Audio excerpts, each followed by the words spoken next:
দেখছি এই ওয়াশের পরিবেশটা অনেক সুন্দর। বলবেন যে ওটা তো 1450 বছর আগে লিপিবদ্ধ হয়ে গিয়েছে। না না, আমার আল্লাহ বলেছেন ইউবায়ুনাকা মুজারের সিগা, কিয়ামত পর্যন্ত নবীর দামানে চলে আসবা, নবীর পথে চলে আসবা, তোমার কথা কোরআনে যে আছে সেটা তোমার বুঝি চলে আসবে। সুবহানাল্লাহ। আল্লাহ তুমি কোরআনে বলতেছো কোন রকম সন্দেহ নাই, লা রাইবা ফি, কোন রকম সন্দেহ নাই, কিন্তু একই কোরআনের মধ্যে আছে যে নবীকে বলেছো বাশারুম মিসলুকুম, নবী আমাদের মতোই তোমাদের মতোই তো মানুষ, নবীকে বলতে বলেছো কুল ইন্নামা আনা, ওগো হাবিব বলুন। আবার একই কোরআনে আমরা দলিল দেই কাদ জাকুম মিনাল্লাহি নূরুম ওয়া কিতাবুম মুবিন, আমার হুজুর হলে নূর, ওই নূর দিয়ে কোরআন পড়তে হবে। সুবহানাল্লাহ। একই কোরআনে বুঝার চেষ্টা করবেন উলামায়ে কেরামরা, এটা বুঝতে অনেক সুবিধা হবে সাধারণ পাবলিক। আমি সবার জন্য খাস ভাবে বলবো, সহজভাবে বলবো, আমি যতটুকু গুনাহগার যতটুকু বুঝেছি অতটুকু বুঝাবার চেষ্টা করব। কনসেপ্টটা বুঝে আসলে দেখবেন আজকে থেকে কেউ আপনার ঈমান আকীদা নিয়ে আর খেলচার করতে পারবে না, কারণ সামনে এক মাস পরেই আসতেছে তো রমাদান শুরু হয়ে যাবে। ওয়াসওয়াসিসিল খান্নাস আল্লাযী ইউওয়াসওয়িসু ফি সুদুরিন নাস মিনাল জিন্নাতি, শুরু হয়ে যাবে। শুধু জিন না, মানুষও শুরু হবে। তারাবি 20 রাকাত না 8 রাকাত, ঠিক ঠিক। তারাবি পড়ো না তুমি, ওই ভিতরের নামাজ 3 রাকাত না 1 রাকাত। আস্তে আস্তে কিছু বলবে দরকার নাই তারাবি পড়ার, রোজা রাখছো এটাই যথেষ্ট। ইবাদত যে কাটে কাটিং সেটিং করে সে তো মুমিন না, কমিন। ওটা মুমিন হতে পারে না, ওটা কি কমিন। মুমিন তো চাইবে সারা রাত সারা দিন শুধু আল্লাহর সিজদা শুকরিয়া আদায় করতে করতে পার হয়ে যায়, ঠিক না? এই জন্য ভালো মতো নিরাপত্তা ব্যারিকেড লাগান। শয়তান ওয়াসওয়াসা, ওই মানুষ জাতি শয়তান জাতি যাতে আপনার ঈমানকে কোনোভাবে লুণ্ঠন না করতে পারে সেদিকে খেয়াল রাখতে হবে, ধ্যান রাখতে হবে। এখন আল্লাহকে জিজ্ঞেস করলাম, আল্লাহ তুমি কোরআনে পাকে বলছো লা রাইবা ফি, কোনো সন্দেহ নেই, তাহলে এত সন্দেহ কেন? আবার এক জায়গায় বলতেছো ইন্নাল্লাযীনা ইউবাইউনাকা ইন্নামা ইউবাইউনাল্লাহ ইয়াদুল্লাহি ফাওকা আইদিহিম, ওলামায়ে কেরামরা বুঝবে ইয়াদুল্লাহ আল্লাহর হাতের কথা বলা হচ্ছে। আল্লাহ বলতেছেন আমার হাত দিয়ে বান্দা কি হুকাল পরকালে প্রোটেক্ট করব। সুবহানাল্লাহ। এখন কথা তো সুন্দর বলেছো আল্লাহ, কিন্তু হাত আসলো কোথা থেকে তোমার? হাত মারলে তো বাজু, বাজু মারলে দেহ, দেহ মারলে অস্তিত্ব। লাম ইয়ালিদ ওয়া লাম ইউলাদ, তুমি তো বলেছো কাউকে জন্ম দাও নাই, কারো থেকে জন্ম নেও নাই, তাহলে হাত আসলো কোথা থেকে? লাইসা কামিসলিহি শাই, তোমার তো কোনো মিসাল নেই, উদাহরণ নেই।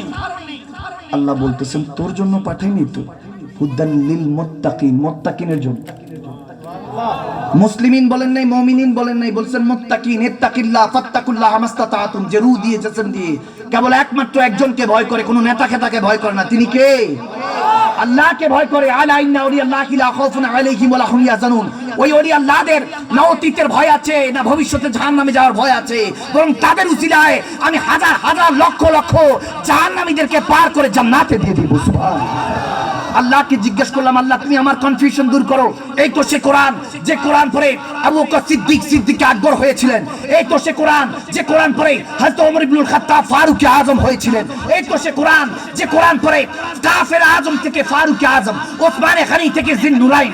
এই কোরআন, যে কোরআন পড়ে শেখ খোদা আলী বেলায়েতের শাহেনশাহ হয়েছিলেন। এই তো সে কোরআন, যে কোরআন পড়ে 313 জন বদরের প্রান্তরে শহীদ হওয়ার জন্য তামান্না রেখেছিলেন। এই তো সে কোরআন, বদর থেকে কারবালা পর্যন্ত রক্ত দিয়ে রঞ্জিত হয়ে কোরআনকে রক্ষা করতে সব একত্রিত হয়েছেন। যেখানে আল্লাহ তুমি বলেছো ওয়াতাসিমু বিহাবলিল্লাহি জামিআন ওয়া লা তাফারাকু, বিশৃঙ্খলা করো না মুসলমান, রসুনের মতো এক কোয়ার মতো থাকার কথা। আজকে কোরআন আছে কিন্তু বান্দা কেন আলাদা হচ্ছে?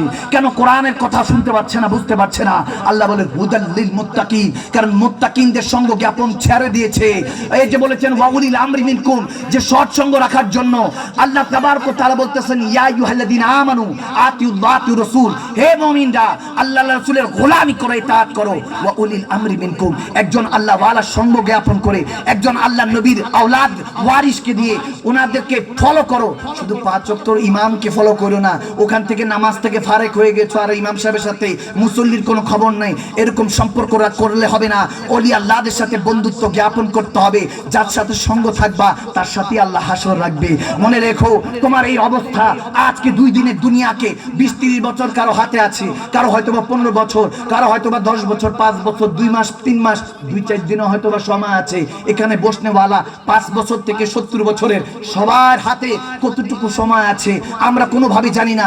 আল্লাহ তাহলে মুত্তাকিনরা আমাদেরকে কি শিখাবে? বলে মুত্তাকিনরা শিখাবে হ্যাঁ আলিফ লাম মিম ইয়াসিন তাহা ওয়াল্লাহু রাসূল আলাম। আল্লাহ রাসূল ছাড়া কেউ জানে না। অর্থ তো পড়ছো, শব্দ তো পড়ছো, কিন্তু বলছো আল্লাহ রাসূল ছাড়া কেউ জানে না। তাহলে বলে বান্দা বুঝা গেল আলিফ লাম মিম দিয়ে আগেই বুঝাচ্ছেন আল্লাহ এই কোরআন আল্লাহ রাসূল ছাড়া কেউ বুঝবে না। যদি বুঝতে হয় হুদাল লিল মুত্তাকিন, তাদের কাছে যাও, কোনো রকম সন্দেহ থাকবে না। সৈয়দনা আব্দুল কাদের জিলানী গৌসে পাকের দরবারে গেলাম, খাজা আজমের বউদ্দিন নকশবন্দি পর্যন্ত, খাজা আজমের যিনি 90 লক্ষ বেদিনকে কলমা পড়িয়ে মুসলমান বানিয়েছে, তেনার কাছে গেলাম। বউদ্দিন নকশবন্দি মুজাদ্দিদ আল ফিসানি, শাহেনশাহ ইমাম রাব্বানি আবিদ শাল মাদানি, জানশাল মাদানি, তেনাদের কদমে বসা শুরু করলাম। শাহজাল ইয়ামানি, শাপন ইয়ামানি, যেনারা হুদাল লিল মুত্তাকিন, মুত্তাকিন হয়ে গিয়েছেন, ফাত্তাকুল কাছে বসতে হবে। তেনাদের কাছে যখন বসলাম তখন তেনারা আমাকে শিখো কিতাবকে। বললাম ভাই এটা তো কোরআনের কথাই বলা হচ্ছে। বলে না, কোরআনকে আরো ভালো মতো অ্যানালাইজ করো, আরো বুঝার চেষ্টা করো। তখন দেখতে পারলাম যখন এই করা বিসমি রাব্বিকাল লাযী খালাক আমার নবীর উপর যখন আয়াতে কারিমা নাজিল হচ্ছে লওহে মাহফুজ থেকে, তখন জমিনে যখন নাজিল হচ্ছে, জমিন আসমান না করেছিল, নবীজি সিনা পেতে দিয়েছে। বলে আল্লাহ কেউ তো আর রাখতে চায় না, আসো আমি নবী মুস্তাফার সিনার মধ্যে তোমার কোরআনটা রেখে দাও। সব তো জ্বলে পুরো ছাই হয়ে যাবে, ভয় নিতে চাচ্ছে না। যদি পড়তে হয় নবী মুস্তাফা ওই দিন সিনা আগিয়ে দিয়েছেন, আমি তোমার প্রেমের দিওয়ানা ইয়া আল্লাহ, আমার সিনার মধ্যে কোরআন রাখো। কিন্তু ওই যে তুর পাহাড়ে নাজারা দেখিয়ে দিয়েছেন আল্লাহ, তাজাল্লি যখন হয় প্রেমিক পুরে না, পুড়তে যদি হয় ওই পাহাড় পুড়ে যায়, প্রেমিক কখনো পুড়ে না।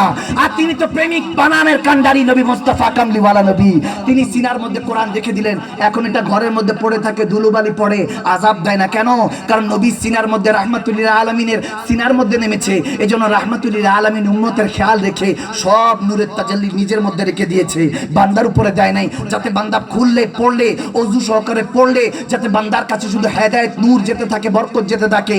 এরপরে জিজ্ঞেস করলাম কিতাব কেন বলছেন? বলে নবীজি যখন জুবান দিয়ে বলছে কোরআন, তখন ওমর জিজ্ঞেস করছেন, আবু বকর জিজ্ঞেস করছেন, ইয়া রাসূলুল্লাহ এটা কি? বলে কালামুল্লাহ, আল্লাহর কালাম। বললাম যে হ্যাঁ, তেনার তো লিখলেন, কেউ চামড়ার মধ্যে লিখলেন, কেউ হেফজ মুখস্থ করে রাখলেন। এখন বিক্ষিপ্ত অবস্থা, সোনারগাঁর বাসিন্দারা যদি বলে এটা কি কিতাব, বলবে না না মাদানী সাহেব কি বলে এটা কিতাব, এটা তো একটা পৃষ্ঠা, এটা একটা পেজ, এটা একটা পেজ হতে পারে। তবে হ্যাঁ, এরকম যদি 200টা পৃষ্ঠা একসাথে করি তাহলে এটা একটা কিতাব হবে, একটা বই হবে।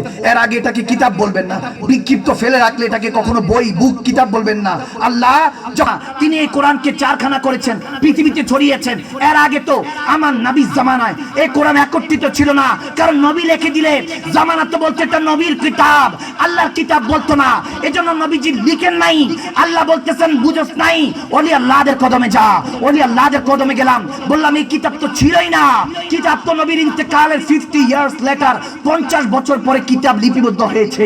এর আগে তো এই কিতাব জমিনে ছিল না। সবার সিনার মধ্যে, নবীজি সিনা থেকে সাহাবাদের সিনায় ছিল, কলা গাছ পাতায় ছিল, চামড়ায় লিপিবদ্ধ ছিল।